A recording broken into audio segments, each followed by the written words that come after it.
எப்படி ஒரு மனிதனை பாவத்திலிருந்து மீட்கிறதற்காக என்னுடைய உயிரை கிரயமாய் கொடுத்துருக்கிறேனோ, அதே போல் இதை செய்யணும், இதை செய்யக்கூடாது, அப்படி செய்யணும், இப்படி பண்ணணும், இந்த ட்ரெஸ்ஸு போடணும், இதுதான் வைக்கணும், பூ வைக்கக்கூடாது, பொட்டு வைக்கக்கூடாது, நகை போடக்கூடாது அப்படின்னு சொல்லி தன்னுடைய கிரியைகளுக்கு அடிமைப்படுத்தி கிடக்கிறவங்களுக்காகவும் நான் என்ன பண்ணியிருக்கிறேன்?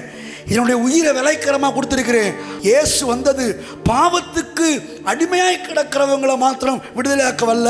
பைபிள் சொல்லுது, நியாய பிரமாணத்துக்கு கீழானவர்களை மீட்டு கொள்ளத்தக்கதாக காலம் நிறைவேறின போது திரிநிலத்தில் பிறந்தவராகிய இயேசுவை இந்த பூமிக்கு அனுப்பினார்.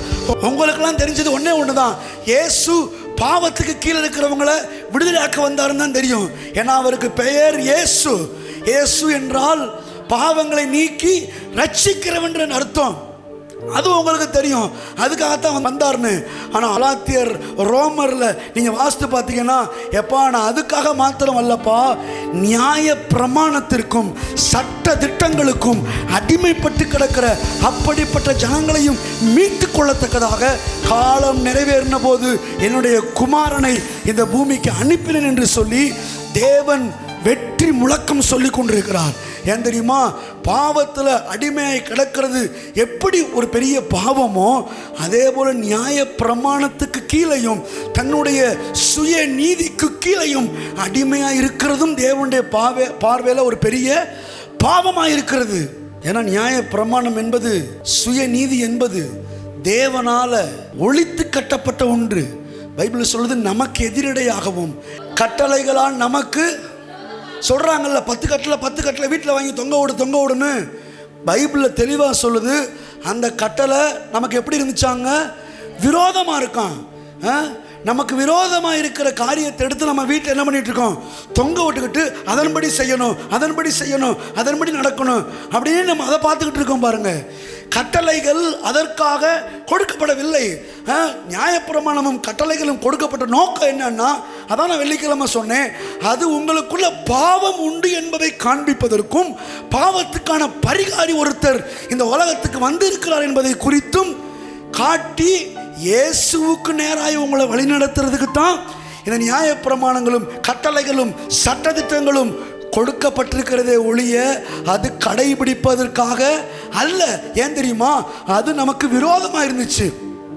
நீ எவ்வளவுதான் நீதிமானம் இருந்தாலும் இந்த நியாயப்பிரமாணத்தை போய் படித்து பார்த்தா ஏதாவது ஒரு வழியில் உன்னை குற்றவாளி, நீ ஆகாதவன், நீ ஒன்றுக்கும் உதவாதவன் அப்படின்னு சொல்லி தான் தள்ளும். பாருங்க, இப்படியே மனுஷனை தள்ளிக்கிட்டு இருக்கிற அந்த நியாயப்பிரமாணத்தில் அவங்க வாழக்கூடாதுன்னு சொல்லிட்டு தான் நியாயப்பிரமாணத்தை அவர் நிறைவேற்றி இருக்கிறார். நியாயப்பிரமாணத்தை எடுத்து குலைத்து அதை மனுஷனுக்கும் கடவுளுக்கும் நடுவில் இராதபடி எடுத்து சிலுவையின் மேல் ஆணி அடித்து அவைகளின் மேல் வெற்றியும் சிறந்திருக்கிறார். இன்னொரு இடத்துல பைபிள் சொல்லுது, இயேசு கிறிஸ்து நியாயப்பிரமாணத்தின் முடிவாயிருக்கிறார். எல்லாம் படிச்சு பாருங்க, இயேசு கிறிஸ்து நியாயப்பிரமாணத்தின் முடிவாயிருக்கிறார். அதை கடைபிடிக்க அல்ல, அதை கர்த்தர் செஞ்சு முடிச்சிட்டாரு. இன்றைக்கு யாரெல்லாம் இயேசுவை விசுவாசிக்கிறாங்களோ அவர்கள் எல்லாரும் நியாய பிரமாணமே இல்லாமல், நியாய பிரமாணத்தின் சட்டதிட்டங்கள் எதுவுமே இல்லாமல் தேவனுடைய பார்வையில் நீதிமான் என்று தீர்க்கப்படுகிறார்கள். அவர்கள் தான் நீதிமான்களை ஒழிய இந்த 10 கட்டளை யாத்திராகமம், லேவியராகமம், எண்ணாகமத்தில் கூட்டி கழித்து பார்த்தா 613 கட்டளை இருக்குன்றாங்க. ஒருவேளை இந்த கட்டளைகள்லாம் கடைபிடிக்கணும் அப்படின்னு இவங்க சொல்கிற மாதிரி ஆண்டவர் சொன்னார்னா அது எத்தனை தெரியுமா இருக்குது? வெறும் 10 அல்லங்க, 613 கட்டளைகள் இருக்கிறது. ஒரு மனுஷன் செத்து கூட போலாம் போல, அவ்வளவு கொடுமையானது நியாயப்பிரமாணம். பைபிள் சொல்லுது, அது நமக்கு விரோதமாக இருந்துச்சு, அது நமக்கு எதிரடையாக இருந்துச்சு. இன்னும் கலாத்தியரில் சொல்லுது, நியாயப்பிரமாணத்துக்கு கீழ்பட்டிருக்கிறவர்கள் சாபத்துக்கு கீழே இருக்கிறார்கள். படிச்சிருக்கீங்களாங்க? கலாத்தியர் 3:10 நியாயப்பிரமாணத்தின் கிரியைக்காரராகிய யாவரும், இது நான் எழுதி வச்சதாங்க, இயேசு நல்லவர் ஊழியத்தின் போதகர் சாம் கிண்ணத்தில் எழுதுனது. அப்படியா போட்டிருக்குது? பைபிள் சொல்லுது, வேத வாக்கியங்கள் எல்லாம் தேவ ஆவியினால் ஏவப்பட்டு அருளப்பட்டிருக்கிறது. அப்படி அருளப்பட்ட வார்த்தைகளில் ஒரு வார்த்தை சொல்லுது, நியாய பிரமாணத்தின் கிரியைக்காரராகிய யாவரும் எதுக்கு கூட்டப்பட்டிருக்கிறாங்களா? சாபத்துக்கு உட்பட்டிருக்கிறாங்களாம். அப்போ நியாயப்பிரமாணம் நம்மளை சாபத்துக்கு உட்படுத்துதா? இல்லை, நியாயப்பிரமாணம் நல்லது, அது அது நன்மையானதுன்னு சொல்கிறார் ரோமரில் பவுல். அது நல்லதான்ப்பா, நன்மையானது தான். ஆனால் என்ன பிரச்சனைனா, அதன்படி யார் என்ன பண்ண முடியலை, நடக்க முடியலை. நியாயப்பிரமாணம் கேட்கிற நீதியை யாரும் நிறைவேற்ற முடியாதபடினால் அவங்க எதுக்குள்ளே போயிடுறாங்களாம், சாபத்துக்குள்ளே போயிடுறாங்களாம். அதான் உபாகமம் 28:15 சொல்லுது, இந்த நியாயப்பிரமாண புஸ்தகங்களை விட்டு விலகி நீ வேற எதையாவது செய்வாயானால் இப்பொழுது சொல்லப்படுகிற சாபங்கள் எல்லாம் உன் மேலே வந்து உனக்கு பலிக்கும் என்று சொல்லி நியாயப்பிரமாணம் அதன்படி செய்ய முடியாதபடினால் அதே நியாயப்பிரமாணம் அந்த நியாயப்பிரமாண கிரியைக்காரர்கள் யாவருக்கும் எப்படியாய் மாறுகிறது, சாபமாய் மாறுகிறது. 15 அங்கே பாருங்க, இன்று நான் உனக்கு விதிக்கிற உன் தேவனாகிய இந்த கட்டளையை கடைபிடிக்கணும், நியாயப்பிரமாணத்தை கடைபிடிக்கணும், சட்டத்திட்டங்களை கடைபிடிக்கணும் அப்படின்னு சொல்கிறாங்கல்ல. அப்படி சொல்கிறவங்களுக்கு கர்த்தர் சொல்கிறாரு, சரிப்பா கடைபிடிக்கணும்னு நினைக்கிறீல்ல, பிடிச்சிக்க. ஆனால் ஒன்று, நான் உனக்கு விதிக்கிற தேவனாகிய கர்த்தருடைய, தெளிவாக வாசிங்க, எல்லா கட்டளைகளின்படி, ஏதோ 1-2 கடைபிடிச்சிட்டேங்க 10 முடிச்சிட்டேங்க, இல்லை இல்லை இல்லை, 613 இருக்குது. அந்த 613 கட்டளைகள் எல்லாவற்றின்படியேயும் அப்புறம் கற்பனைகளின்படியேயும் நடக்க கவனமாக இருக்கிறதுக்கு அவருடைய சத்தத்துக்கு உன் செவியை கொடாதே போவாயாகில் இப்பொழுது சொல்லப்படுகிற சாபங்கள் எல்லாம் உன்மேல் வந்து உனக்கு, அதாவது புரியுதா உங்களுக்கு நான் சொல்கிறது? ஆசீர்வாதமாய் பேசுகிற இதே பைபிள் சாபத்தை பற்றியும் பேசுது பாருங்க.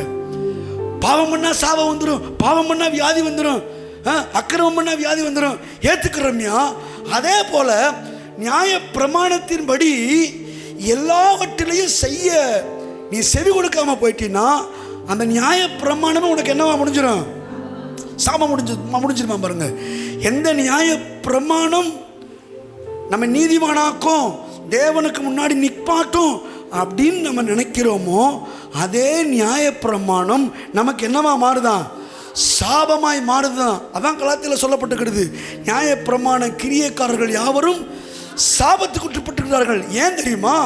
போடுங்க, நியாயப்பிரமாண புஸ்தகத்தில் எழுதப்பட்டவைகள் எல்லாம் செய்யத்தக்க அவைகளில் நிலைத்திராதவன் எவனோ, என்ன சொல்ல வர்றாருன்னா, அந்த நியாயப்பிரமாணத்தின் படியெல்லாம் அவங்களால செய்ய முடியலை. நியாயப்பிரமாணம் பாவம் கிடையாது, சாபம் கிடையாது, அது நன்மையும் அது தேவனுக்கு பிரியமானதாக இருந்துச்சு. தேவனே எழுதி கொடுத்த ஒன்று சாபமாய் மாறுமா? இல்லை, தேவனே தான் எழுதி கொடுத்தாரு. ஆனால் ஏன் சாபமாக மாறுதுன்னா அதன்படியெல்லாம் அவங்க என்ன பண்ண முடியலை, நடக்க முடியலை. அதனால நியாயப்பிரமாணமே அவங்களுக்கு சாபத்தை சொல்லுது. உபாகமம் 28:15 மேலே. இப்போ ஆண்டவராக இயேசு கிறிஸ்து என்ன பண்ணார் தெரியுமா? மரத்தில் தூக்கப்பட்ட எவனும் ஃபஸ்ட்டு இயேசு ஞானஸ்தானம் பெறப்போ சொல்லுவார், இப்படி எல்லா நீதியையும் நிறைவேற்றுவது அவருக்கு ஏற்றதாய் இருக்கிறது. யாருக்கு? இயேசுவுக்கு. ஏன்னா நம்ம நியாயப்பிரமாணத்தை நிறைவேற்ற முடியாது. அதனால் இயேசு நிறைவேற்றும்படி வந்தபடினால் இப்போ யோவான்கிட்ட ஞானஸ்தானம் பெறும்போது யோவான் சொல்கிறாரு, நான் உமக்கு ஞானஸ்தானம் கொடுக்கக்கூடாது ஆண்டவரே அப்படின்னு சொல்லும்போது, இல்லைப்பா நீ தான் கொடுக்கணும். ஏன்னு கேட்டால், இப்படி நான் ஞானஸ்தானம் எடுத்து கூட எல்லா நியாய பிரமாணத்தின் நீதியையும் நிறைவேற்ற வேண்டியது இருக்கிறது என்று சொல்லி அங்கே ஆரம்பித்தவர் சிலுவையில் தொங்குற வரைக்கும் நியாய பிரமாணத்தை நிறைவேற்றி முடித்து விட்டார். அதுக்கடுத்து இன்னும் அந்த நியாய பிரமாணம் மக்களை சாபத்துக்குள்ளே ஆக்கக்கூடாதுன்னு சொல்லிட்டு அதை நடுவிடாதபடி எடுத்து சிலுவையின் மேல் ஆணி அடித்து அதை குலைத்து அவைகளின் மேல் வெற்றி சிறந்தார். கலாத்தியர் 3:13 சொல்லுகிறது, மரத்திலே தூக்கப்பட்ட எவனும் சபிக்கப்பட்டு எழுதியிருக்கபடி கிறிஸ்து நமக்காக சாபமாகி நியாய பிரமாணத்தின் அத்தனை சாபத்துக்கும் நம்மை நீங்களாக்கி. ஹல்லேலூயா! எந்த நியாய பிரமாணம் ஜனங்களை சாபத்துக்குள்ள கொண்டு போச்சோ அந்த நியாய பிரமாணத்துக்கும் நம்ம நீங்களாக்கிட்டாரு. அந்த நியாய பிரமாணத்தின் சாபங்களுக்கும் நம்மை நீங்களாக்கி மீட்டு விட்டார். அதுதான் தேவனுடைய நீதி.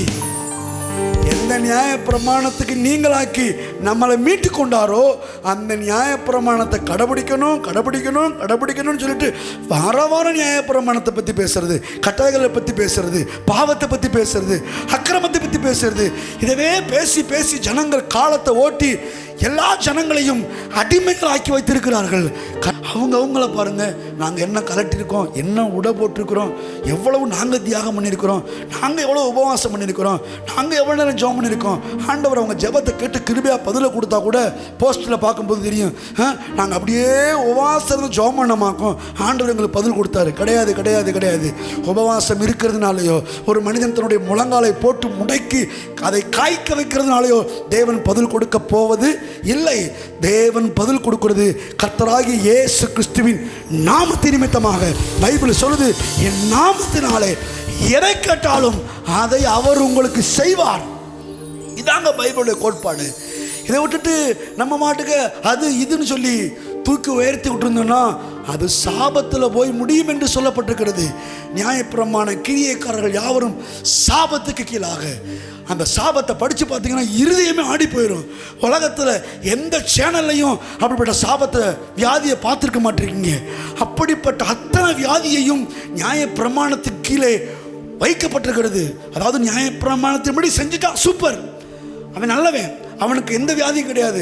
ஆனால் ஒரு வேளை அதில் சொல்லப்பட்ட 613 ஒன்றில் அவன் தவறிட்டாலும், ஒரு பிரமாணத்தில் தவறிட்டாலும், இப்பொழுது சொல்லப்படுகிற சாபத் எல்லாம் உன் மேலே வந்து உனக்கு பலிக்கும் என்று சொல்லி ஒரு பெரிய லிஸ்டவே கர்த்தரங்க எழுதி வச்சிருக்கிறாரு பாருங்க. அப்போ நியாய பிரமாணம் என்பது எவ்வளவு நமக்கு எதிரடையானது பாருங்க. அதனால தான் வியாதி, அதனால தான் தரித்திரம், அதனால தான் வறுமை, அதனால தான் கஷ்டம், அதனால தான் இழப்பு, அதனால தான் பிரிவு. ஏன்னு கேட்டால் அவங்க இயேசுவை ஏற்றுக்கொண்டிருக்கிறாங்க, இயேசுக்குள்ளே வந்திருக்கிறாங்க. ஆனால் எதுக்குள்ளே வாழ்கிறாங்கன்னா, நான் எதை செய்யணும், எதை செய்யக்கூடாது, அதை செய்யணும், இதை செய்யக்கூடாது, அப்படி இருக்கணும், இப்படி இருக்கணும்னு சொல்லிட்டு ஒரு விதமான பயத்திலேயே அவர்கள் வாழ்கிறபடினால் பயமானது வேதனை உள்ளது. பயந்த காரியம் அவனுக்கு நேரிட்டதுன்னு வாசிக்கிறோம். ஆகவே நல்லா சுதந்திரமாக இருங்க. ஹல்லேலூயா. நான் வந்து உங்களை பாவம் செய்யுங்கன்னு சொல்லலை, எல்லா ஆண்டவரை பார்த்துக்கிறவர் உங்களுக்கு பாவம் செய்யுங்க அப்படின்லாம் சொல்லலை. பாவத்துக்கு பயப்படாதீர்கள், இதை பண்ணணுமே அதை பண்ணணுமேனு சொல்லாதீங்க. பைபிள் சொல்லுது, கர்த்தர் நமக்காக யாவையும், அதில் நில்லுங்கன்றே, உறுதியாக நில்லுங்க. நான் நீதிமானாய் வாழ்வதற்காக கூட அவர் சிலுவையில் அநீதிமானாக பாடுபட்டார். அவர் தம்முடைய சொந்த இரத்தத்தை, பாஸ்டர் சொன்னது போல எனக்கு ரொம்ப பிடிச்சிச்சு அந்த வார்த்தை, அவர் சிந்துகிற ஒரு சொட்டு ரத்தம் போதும், உலகத்தின் பாவத்தையே மன்னிச்சிடும். ஆனால் அவர் ஒவ்வொரு சொட்டு ரத்தத்தையும் சிந்தினார். இப்படியே கடைசி சொட்டு ரத்தத்தையும் சிந்திருக்கிறாரு. ஒரு சொட்டு ரத்தத்துக்கே மிகப்பெரிய வேல்யூன்னா அவருக்குள்ளே இருந்த அத்தனை சொட்டு ரத்தத்தையும் உங்களுக்காக சிந்திருப்பார்னா, நான் சொல்கிறேன், அந்த ரத்தம் சகல பாவங்களையும், சர்வலோகத்தின் பாவங்களையும் நிவர்த்தி செய்கிறதாயும் சுத்திகரிக்கிறதாயும் இருக்கிறது. அந்த ரத்தத்தை மரியாதை கொடுங்க, அந்த ரத்தத்தை கனம் பண்ணுங்க. அதனால பவுல் சொல்றாரு, சிலுவையை குறித்து அல்லாமல், நியாயப்பிரமாணத்தை அல்லங்க. பவுல் சொல்றாரு, நியாயப்பிரமாண சட்டத்திட்டத்தின்படி நான் எல்லாவற்றையும் கற்றுக்கொண்டவன், நியாயப்பிரமாணத்தின்படி நீதியாய் வாழ்ந்தவன், என்கிட்ட குற்றமே இல்லை, ஆனாலும் நான் அதனால் நீதிமானாக்கப்படுகிறது இல்லை. அதனால் ஒன்று செய்கிறேன், நான் கடைபிடிச்சு வந்த பக்தி வைராக்கியம், விருத்த சேதனம், நியாயப்பிரமாணம் எல்லாவற்றையும் குப்பையும் நஷ்டமும் என்று எண்ணுகிறேன். ஏன்னா அவரை அறிகிற அறிவுக்கு முன்னாடி, அவர் எனக்காக செய்து வைத்திருக்கிற மிகப்பெரிய வேலைக்கு முன்னாடி நான் கடைபிடித்து வருகிற நியாயப்பிரமாணமும் பெரிதல்ல, என்னுடைய சுயநீதியும் பெரிதல்ல. இவைகளெல்லாம் என்னை நீதிமான் ஆக்குறது இல்லை. என்னை நீதிமான் ஆக்குறவர் ஒருவர் இருக்கிறார், அவர் பெயர் இயேசு, பிதாவாகிய தேவன். அவர் எப்படிப்பட்டவர் தெரியுமா? பாவியை நீதிமானாக்குகிற கர்த்தர். கையை தட்டுங்க. ஓ ஹல்லேலூயா. நீதியினால் நான் ஸ்திரப்படுவேன், கொடுமைக்கு நான் தூரமாவே.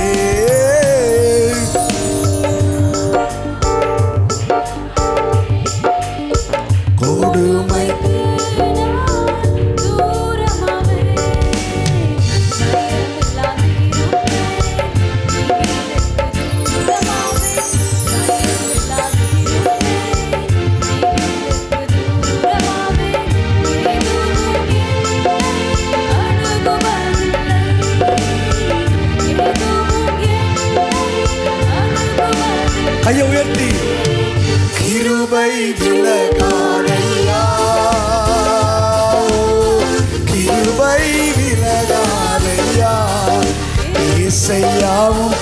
கிருபை விலகாதையா.